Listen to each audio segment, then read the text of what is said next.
নমস্কার, কাটোয়া কাশিরাম দাস বিদ্যায়তনের কৃষি কণ্ঠের পক্ষ থেকে আমরা যে আলুর বীজ রোপণ করেছিলাম, ভালো বীজ মানে ভালো চারা, আর ভালো চারা মানে ভালো উৎপাদন, তা আলুর যে উৎপাদনের দ্বিতীয় পর্যায়ে আমরা দেখাতে চলেছি।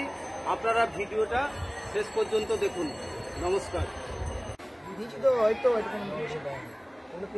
এই দেখ, 4 আঙুল অন্তর অন্তর আমি তোদের দেখাচ্ছি। হ্যাঁ, এরকম করে বসাতে হবে, এরকম করে বসা, একটা করে বসা। হ্যাঁ, 4 আঙুল অন্তর অন্তর আমি করে বসাতে হবে, ঠিক আছে? দিয়ে এই যে ভিলি করা হয়েছে, এগুলো পরপর পরপর আমরা বসাবো। এদিকে দাঁড়া করা হয়েছে, এইগুলো দিয়ে আমরা বসাবো, ঠিক আছে?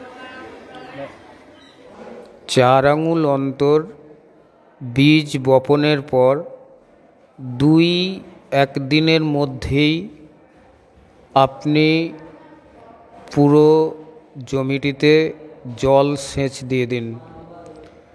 উপযুক্ত জল সেচ পেলে আলু গাছ খুব তাড়াতাড়ি মাটি ফুঁড়ে বেরিয়ে পড়বে।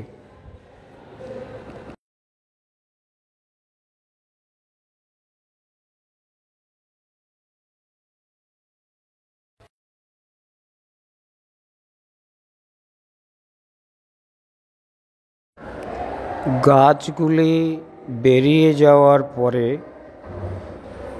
ভালোভাবে গাছের পাশাপাশি জায়গাগুলিতে খুঁসে দিন।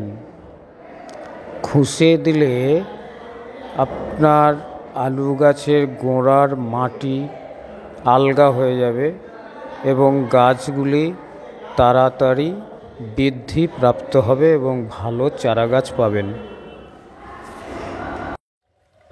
এরপর কয়েকদিন পরে মাটি ভালোভাবে শুকিয়ে গেলে জলসেচ দিয়ে দিন।